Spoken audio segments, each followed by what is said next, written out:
રાજ્યની 10 પ્રદૂષિત નદીઓમાં વિશ્વામિત્રીનું સ્થાન છઠ્ઠા ક્રમે છે, જે વડોદરા શહેર માટે ખૂબ જ શરમજનક કહેવાય.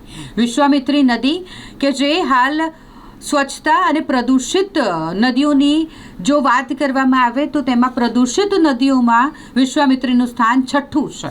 આ મામલે સ્થાયી સમિતિના અધ્યક્ષ ડૉક્ટર શીતલ મિસ્ત્રી દ્વારા પ્રતિક્રિયા આપવામાં આવી અને તેમણે કહ્યું કે વર્ષ 2022માં જે સેમ્પલ લેવામાં આવ્યા હતા તે મુજબ આ રિપોર્ટ સામે આવ્યું છે. વર્ષ 2022ના સેમ્પલ પ્રમાણે વિશ્વામિત્રી છઠ્ઠા સ્થાને છે. વર્ષ 2022થી વર્ષ 2025 દરમિયાન ઘણા બધા સુધારા વિશ્વામિત્રીમાં થયા છે અને બીઓડી વિશે પણ તેમણે વાત કરી કે વર્ષ 2022માં બીઓડી 30 હતું, જે હવે ઘટીને 8 થઈ ગયું છે. આ મામલે પ્રતિક્રિયા આપી છે સ્થાયી સમિતિના અધ્યક્ષ ડૉક્ટર શીતલ મિસ્ત્રી. ગુજરાત રાજ્યની 10 નદીઓના સેમ્પલિંગ સાલ 22-23માં લેવામાં આવ્યા હતા અને જેના રેન્કિંગ હાલ 2025માં ડિક્લેર કરવામાં આવ્યા છે. 2022-23માં વડોદરાની વિશ્વામિત્રી નદીનું બાયોલોજિકલ ઓક્સિજન ડિમાન્ડ એટલે કે બીઓડી લેવલ 30 હતું અને હાલ 2025 ચાલી રહી છે. છેલ્લા 2 વર્ષમાં નદીમાં વિવિધ જગ્યાએથી જે મલિન જળ જતા હતા એવા 23 જગ્યાએથી મલિન જળ જતા અટકાવવામાં વડોદરા કોર્પોરેશન સફળતા મળી છે. આ કામગીરી 195 કરોડના ખર્ચે 23 જગ્યાએથી 90 MLD મલિન જળ વિશ્વામિત્રીમાં જતું અટકાવવામાં આવ્યું છે. કામની વાત કરીએ તો 154.76 કરોડના ખર્ચે અટલાદરા એસટીપી 60 MLD 84 MLDનો બનાવ્યો, જેનાથી વિશ્વામિત્રી નદીમાં 60 MLD દૂષિત પાણી જતું ઘટ્યું છે. ગાજરાવાડી એસટીપીથી કપુરાઈ નવા એસટીપી સુધી જે એસટીપીનું પાણી છે ડાયવર્ટ કરવા માટે લાઈન નાખવામાં આવી, જેનાથી 10 MLD જેટલું પાણી વિશ્વામિત્રીમાં જે મલિન જળ જતું હતું એમાં ઘટાડો નોંધાયો છે. વેમાલી ખાતે 13 MLDનો એસટીપી એ પણ 21.12 કરોડના ખર્ચે બનાવવામાં આવ્યો છે, જેનાથી 2 MLD પાણીનો ઘટાડો નોંધાયો છે.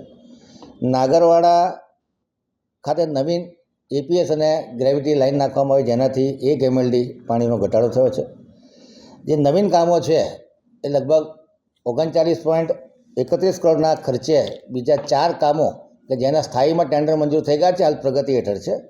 દરજીપુરા એપીએસ ડ્રેનેજ ગ્રેવિટી લાઇનનું કામ 22.97 કરોડના ખર્ચે ચાલી રહ્યું છે. નવાયાર્ડ રોડ પર સરદારનગર સોસાયટી પાસે ટ્રેન્ચલેસ પદ્ધતિથી ડ્રેનેજ ગ્રેવિટી લાઇન નાખવામાં આવી રહી છે 7.54 કરોડના ખર્ચે. સરસ્વતી 4 રસ્તાથી કોતર તલાવડી 8 કરોડના ખર્ચે. એવી જ રીતે માંજલપુર વિસ્તારમાં હલવા નાકાથી કોતર તલાવડી સુધી 10.96 કરોડના ખર્ચે.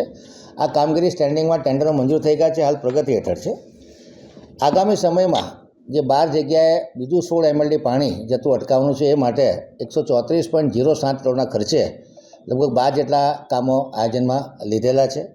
એ સિવાય બીજા 300 કરોડના જે જૂની ટેકનોલોજીના એસટીપી છે, ખાસ કરીને અટલાદરાના 2 એસટીપી છે 43 MLD 43 MLDના, કપુરાઈનો જૂનો એસટીપી છે 43 MLDનો અને છાણીનો 21 MLDનો.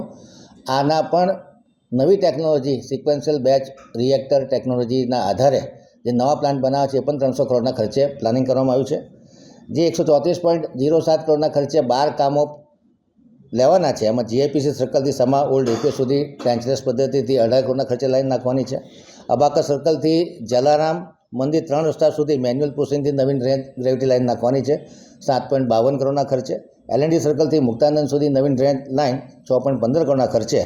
એ સિવાય જે અલગ અલગ વિસ્તાર છે એમાં માઇક્રો એસટીપી બનાવવામાં આવશે, જેમાં પરશુરામ ભટ્ટા સભા કુંભારવાસ અને ફતેપુરા ખારી તલાવડી એસએસજીનું એપીએસનું પણ અપગ્રેડેશન કરવામાં આવશે અને જેલ રોડ પર જે એપીએસની પ્રેશર લાઇન છે એ પણ 15 કરોડના ખર્ચે બદલવામાં આવશે.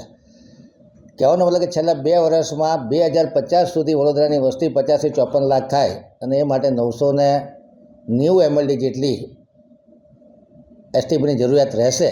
એને ધ્યાનમાં રાખીને હાલ જે કામગીરી ચાલી રહી છે એ લગભગ આવનારા 2 થી 3 વર્ષમાં જે 2050ની વસ્તીને અનુરૂપ જે એસટીપી બનાવવાના છે કોર્પોરેશન બનાવવાની દિશામાં આગળ વધી રહ્યું છે. ખૂબ પરિણામલક્ષી, ખૂબ ગંભીરતાથી જે એનજીટીના આદેશો હોય, સીપીજીબી અને સીપીસીબીના આદેશોના આધારે આ કામગીરી કરવામાં આવી છે. હાલ જે વિસ્તારની અંદર સેમ્પલ લેવામાં આવ્યા છે એનું બીઓડી લેવલ ફક્ત 8 છે, એટલે 30 બીઓડી લેવલે 6ઠ્ઠી રેન્ક આવી છે.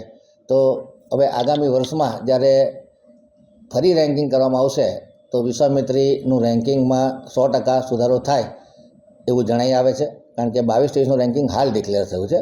એટલે જે પ્રકારના આક્ષેપો થઈ રહ્યા છે કે વિશ્વામિત્રી નદીમાં ખૂબ દૂષિત પાણી જાય છે, પરંતુ એની સામે હું એટલું જરૂર કહેવા માગીશ કે કોર્પોરેશને ખૂબ પ્રમાણિકતાથી, ખૂબ ખંતથી અને ખૂબ ગંભીરતાથી આ વિષયને ધ્યાને લીધો છે.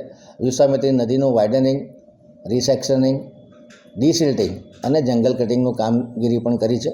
સાથે સાથે પ્રતાપપુરા આજવા સરોવરના પણ ડ્રેજિંગ કર્યા છે, જેને લીધે આ વખતે હાલોલમાં 7.5 ઇંચ વરસાદ આવ્યો હોવા છતાં પ્રતાપપુરા સરોવરથી પાણી છોડવાની ખૂબ ઓછી જરૂર પડી છે અને આ વખતે આપણે પૂરની પરિસ્થિતિમાંથી બચી શક્યા છે. વિશ્વામિત્રી નદીનો પટ પણ ખૂબ સુંદર લાગી રહ્યો છે. જે વાઇલ્ડ લાઈફ છે, ખાસ કરીને એક્વેટિક એનિમલ છે, એમાં પણ પાણીનું બીઓડી હેલ્ધી લેવલે આવતા એમની જે એક્વેટિક લાઈફ છે, જે એક્વેટિક એનિમલ છે, એમની પણ સુરક્ષામાં વધારો થશે. આગામી સમયમાં જે મલિન વરસાદી ગટરના અને ગટરના પાણી છૂટી રહ્યા છે એની પર ચોક્કસ કાર્યવાહી કરવામાં આવશે. જ્યાં જ્યાં કનેક્શનો કાપવાની જરૂર હશે, કનેક્શનો કાપી અને નવી ડ્રેનેજ નેટવર્ક ઊભું કરવાનું ભગીરથ આયોજન પણ કોર્પોરેશન વિચારી રહ્યું છે.